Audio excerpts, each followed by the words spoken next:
Chères auditrices, chers auditeurs, bonjour. Nous sommes aujourd'hui dans un moment extraordinaire de ma vie. Je vais vous raconter ça en quelques mots. Grâce à Madame la sénatrice Bertrand, j'ai été invitée à visiter avec notre ami Gauthier Geoffroy, dont je viens de faire la connaissance, pour visiter un lieu emblématique de notre société, le Sénat. Un grand moment. Merci beaucoup Gauthier. Bonjour Gauthier déjà pour commencer. Bonjour. Alors Gauthier, je voulais un petit peu vous faire parler pour nos auditeurs parce qu'en fait, de plus en plus, les auditeurs ne comprennent pas trop la fonction d'attaché parlementaire. Alors je me suis dit, ce serait intéressant peut-être que vous nous racontiez un petit peu l'aventure d'un attaché parlementaire à Paris, au Sénat, au sein même de l'hémicycle, savoir un petit peu comment ça se passait, quelles sont vos fonctions exactement en Très fait. bien. Alors, le rôle du collaborateur parlementaire, si je dois le résumer, il est d'accompagner et de conseiller l'élu pour lequel on travaille. Ces élus, ils sont très sollicités, ils ont un agenda chargé. Et donc, du coup, en amont, c'est de faciliter leur travail, leur fournir les éléments nécessaires à leur prise de décision. Et puis, on a également un rôle de conseiller au sens où on peut être amené à les alerter sur des problématiques qui émergeraient dans l'opinion publique et dont on pense qu'il serait bon de se saisir au sein du Parlement. D'accord. Donc c'est vous, en fait, qui récoltez les courriers, qui traitez un petit peu tout ce qui va se passer, tout ce qui va être mis par écrit pour solliciter un sénat, enfin, notamment votre sénatrice, et vers des propositions de loi ou pour faire évoluer la société. Exactement. En fait, on a une palette d'activités qui est assez variée.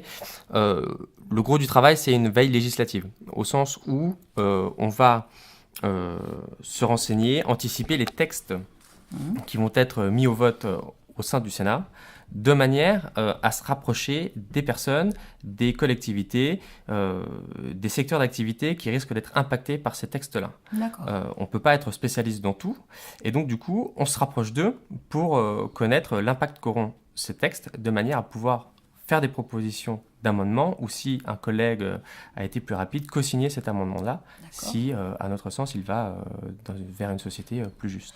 Donc moi je suis une lectrice lambda, une citoyenne française. J'ai un sujet qui me tient à cœur, mais qui est quand même justifié justement pour faire force de proposition de loi. J'écris à votre sénatrice, par Tout à exemple, pour lui fait, soumettre un sujet qui peut être la sécurité sociale, qui peut être dans n'importe quel domaine. tout à fait. Vous recevez ce courrier, vous le triez, vous allez voir un petit peu comment ça se passe. Donc ce qui a été fait, ce qui n'a pas été fait, c'est vous qui faites le travail de recherche, je suppose. Exactement. On peut regarder également si une question au gouvernement n'a pas déjà été posée, parce que vous n'êtes peut-être pas la seule À en avoir, France tout à à avoir fait. eu cette problématique-là. En fonction si, et de toute façon, si vous sollicitez Madame la sénatrice, c'est que le sujet n'a pas été correctement traité par le gouvernement. Et en fonction, soit on le ressollicite pour avoir une réponse un petit peu plus étayée, Bien parce que sûr. ça peut arriver qu'on ait des réponses qui font beaucoup de langue de bois. Donc on les sollicite à nouveau, et puis sinon on peut être amené également à faire des propositions de loi, même si c'est assez compliqué au sens où quand on fait une proposition de loi, celle-ci a forcément des conséquences économiques Mhm. sur le budget, et donc il faut être capable d'expliquer comment on finance D'accord. cette proposition de loi. Donc soit on fait des questions au gouvernement, soit on... Alors après, je pense que c'est à force de recevoir des courriers sur des points particuliers que ça vous amène à vous dire, là il faudrait voir quelque chose, quoi, voir qu'est-ce qu'on Tout à fait, fait, comment orienter la discussion, quoi. tout à fait. D'accord. Et au niveau donc de l'agenda, est-ce que c'est vous qui gérez l'agenda ou est-ce que c'est la sénatrice elle-même qui gère son agenda? Comment ça fonctionne? Il y a un petit peu... Les sénateurs ne peuvent pas gérer eux-mêmes leur agenda, D'accord. au sens où ils sont, comme je le disais en préambule, très sollicités. Et donc l'idée, c'est de leur dégager le plus de temps possible pour qu'ils puissent être le plus souvent en contact La population. avec la population, avec leurs représentants, parce qu'ici au Sénat, on est très souvent sollicité par des maires, des conseillers départementaux. Euh, L'idée, c'est de rester bien ancré avec son territoire. Alors, je ne voudrais pas rentrer dans ce petit jeu qui consiste à dire que les médias ne font pas forcément bien leur travail. Finalement, on est tous très sollicités. Mais bien sûr. Vous comme Mais moi, on tout le monde, reçoit tout le des monde. mails sur Toute notre la journée. voilà, boîte mail perso, Tout à professionnelle, fait. WhatsApp, Twitter, Facebook. Et donc, Exactement. quand on consulte la presse, on veut quelque chose de très concis. Sauf que, à force d'être très concis, on perd certaines subtilités. Mhm. Et donc, c'est important pour le parlementaire d'aller à la rencontre de ses électeurs, de nos concitoyens, pour comprendre un petit peu mieux les enjeux. Et de cette manière, on met de l'humain de ce travail de collaborateur, puisque sans ces déplacements-là, en fait, on parle, et puis on parle que de chiffres, on parle de sondages, et on en oublie l'humain, et c'est une activité qui est profondément humaine. Bien sûr. Et donc, dans votre fonction, chaque sénateur a 1 voire 2 collaborateurs. Comment ça fonctionne généralement? Tout dépend en général. En général, il y a un collaborateur à Paris, et là en circonscription. D'accord. Donc en circonscription, c'est Émilie. Exactement. Émilie Villette, donc, qui gère les rendez-vous de la sénatrice. Et alors, vous, les 2 collaborateurs, je pense que vous êtes en constant échange, forcément.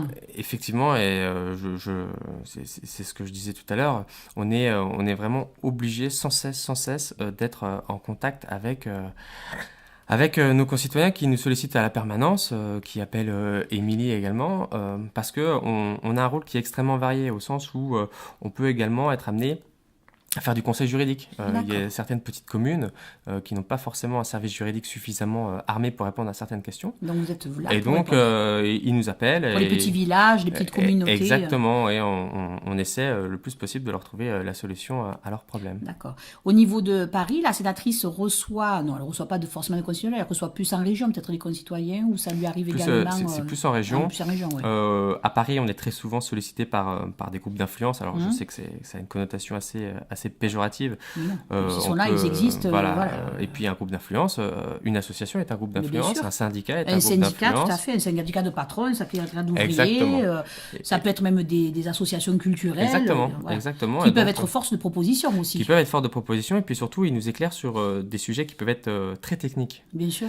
Et dois-je le rappeler, on n'est pas tenu évidemment de prendre pour argent comptant leurs propos, leurs données, et donc libre à nous ensuite de trouver d'autres interlocuteurs pour orienter la réflexion. Exactement. Alors, j'ai vu, vous nous avez fait visiter tout à l'heure le Sénat, je vous remercie vraiment, parce que ça a été un rêve pour moi extraordinaire. Alors, vous avez une bibliothèque astronomique au Sénat. Oui, tout à fait. Et qui vous sert donc de lieu pour aller chercher, alors pas forcément, mais aussi des documents, des éléments. Oui, ça nous permet surtout d'avoir une certaine vision sur ce qui a été fait auparavant, de manière... vous savez, le droit, c'est une matière vivante qui évolue en fonction de la société. Bien sûr.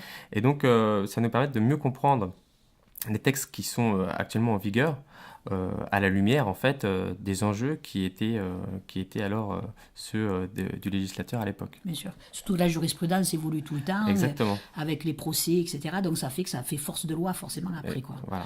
Alors, votre parcours, comment devient-on collaborateur d'une sénatrice ou d'un sénateur ? Alors, votre rencontre avec l'environnement s'est fait comment ? C'est un choix délibéré, c'est un engagement que vous avez toujours senti au fond de vous ? Exactement.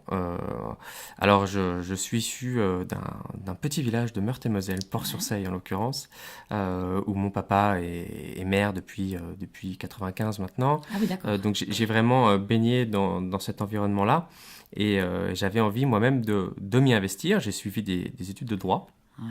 Puis de sciences politiques. J'ai eu la chance d'être candidat suppléant aux dernières départementales. Et du coup, j'ai forcément eu goût pour la chose publique, pour la société qui m'entoure. Et voilà, j'ai candidaté auprès de Madame Bertrand en l'occurrence, et j'ai pu obtenir ce poste avec un grand bonheur, et j'avais commencé en Meurthe-et-Moselle, d'où je suis originaire, auprès de Monsieur Husson. Que nous avons croisé tout à l'heure, d'ailleurs. Que vous avez croisé tout à l'heure, voilà. D'accord. Alors, et en région, donc vous descendez, je sais, en région, ça vous arrive également pour des événements particuliers qui ont attrait, ou c'est uniquement pour des réunions de concertation par rapport à l'équipe, comment vous fonctionnez ? Par rapport à l'éthique aussi, et puis quand il y a des gros temps forts où on risque d'être sollicité sur des textes qui sont, on dirait, sur le feu. Et donc, il y en a des sujets sur le feu, pour pouvoir fournir une réponse la plus rapide possible, puisque étant en poste au Sénat, je suis un petit peu plus particulièrement les textes mis au vote. Alors, une question je vous l'ai déjà posée quand on a promené, quand vous m'avez fait visiter ce lieu emblématique. Ça fait quoi de se retrouver dans un lieu chargé d'histoire, un lieu si riche que le Palais du Luxembourg ? Je crois que le faste de cette maison doit nous rappeler avant tout la responsabilité qui pèse sur nous. Je vous le disais tout à l'heure, alors je ne sais pas si c'est du fait d'avoir commencé ma jeune carrière auprès de M. Husson en circonscription, Mais il ne faut pas oublier que derrière ces textes, il y a des justiciables qui vont être concernés par cela, Bien sûr. et donc qui auront des conséquences. On peut vite l'oublier si on ne se déplace pas assez, si on ne rencontre pas nos électeurs. Et oui, non, et je crois qu'il faut vraiment garder la tête sur les épaules de manière à ne pas se prendre soi-même pour un ministre, dirons-nous. Mais bon, c'est vrai que c'est grisant quand même, hein. Moi, je sors là-dedans, je suis requinquée, je me Ouais. sens prête à affronter n'importe quelle situation, quoi. C'est tellement c'est une beau, belle c'est tellement... énergie. Ah ouais, non, mais c'est Ça tellement... dégage une belle énergie et il faut Ah la ouais. mettre au service de ses convictions. Alors, Voilà. dites-nous un petit peu. Alors, par exemple, un concitoyen lambda, sans parler de votre sénatrice, mais un concitoyen lambda souhaite visiter le Sénat. Comment il peut faire pour pouvoir justement le visiter? Il faut qu'il se rapproche de son sénateur. Il peut se rapprocher de son sénateur. Alors, il y a la journée du patrimoine, que chacun Voilà, il y a sait. une queue, je pense, monumentale. Il y a une queue, mais ça permet également d'accéder à des parties du Sénat qui ne sont pas forcément ouverts tout au long D'accord. de l'année. Je pense notamment à la présidence du Sénat. D'accord. Sinon, oui, effectivement, il faut qu'il se rapproche de son parlementaire et ça marche exactement de la même manière D'accord. à l'Assemblée nationale. D'accord, ok. Voilà. Alors peut-être qu'un jour, on va vous voir dans un fauteuil en bas, non? Qui sait, la vie. Peut-être, alors je fais La pas politique, de... est-ce que c'est quelque chose qui vous... Parce que bon, vous avez baigné dedans. Oui. Est-ce qu'avec le recul, maintenant, en étant collaborateur, en rentrant vraiment dans le vif du sujet, ça vous donne encore plus envie de vouloir changer les choses, de bousculer les choses et peut-être les mentalités? Ça, on a forcément l'envie Ben oui. de faire évoluer les choses, surtout quand on est un jeune collaborateur. Cela dit, moi, je considère le mandat de parlementaire, mais d'ailleurs d'élu quel qu'il soit, comme une fonction et non pas comme un métier. Ah ben non, c'est pas un métier, ça c'est clair. Et donc du coup, je me préserve un maximum de cette perspective-là, parce que sinon, c'est un sacerdoce d'être élu. Ah oui. On Parce passe... que les emplois du temps, ils doivent être Voilà, sacrément chargés, quoi. il n'y a pas de week-end, il n'y a pas de vacances. Non, Qu'on le veuille ou non, on y engage également sa famille, forcément, mais forcément. dans cet agenda-là. Et je ne voudrais pas passer à côté de ma vie, passer à côté de voyages, d'opportunités professionnelles, dans l'optique, un jour peut-être, d'être moi-même Peut-être plus parlementaire. tard, Si ça avec doit le se faire, temps. ça se fera. Évidemment, ce serait bête de fermer cette porte-là. bien sûr. Mais Ça peut arriver dans 15 ans, 20 ans, les choses évoluent Voilà, tellement, les les choses opportunités. Et puis la vie fait que évolueront. peut-être que vous, Voilà. vous aurez envie d'avoir encore Mais notre en tout engagement. cas, c'est pas un projet de vie à proprement parler. D'accord. Mais puis vous savez, l'engagement, ça peut être à travers une association. Tout à fait, donc, tout à fait. Voilà. Alors, et votre sénatrice doit être beaucoup débordée, parce que c'est des emplois du temps, comme vous dites, Oui, de folie. oui. On passe beaucoup de temps dans les transports également. Alors, Surtout heureusement, qu'elle a par un chance. gros, elle a un gros secteur en plus. Voilà. Parce que, en plus, elle vient après un personnage qui est Monsieur Godin. Donc, c'est Exactement. vrai que c'est quand même quelque chose encore Une de... forte personnalité. Ouais, une forte personnalité, là. C'est vrai qu'on ne remplace pas M. Godin, Ah, non. on ne fait que lui succéder. C'est que ça. Et c'est déjà beaucoup. Et effectivement, ça demande beaucoup d'énergie. Alors, oui. par chance, on a des belles technologies maintenant. Oui. Ça nous permet d'avoir Internet dans le train, et donc ça permet de Mais gagner du fluidifier temps aussi. les rapports et de gagner énormément de temps. Alors, ce qui m'a beaucoup impressionné, c'est tout ce passé qui est resté intact, comme l'histoire de la missive, courrier Oui. qui se faisait, le thermomètre, la pression atmosphérique, tous ces éléments-là qui ont été protégés par le temps et par les époques, parce qu'on a passé des époques difficiles dans notre histoire, Oui. et tout ça, c'est intact.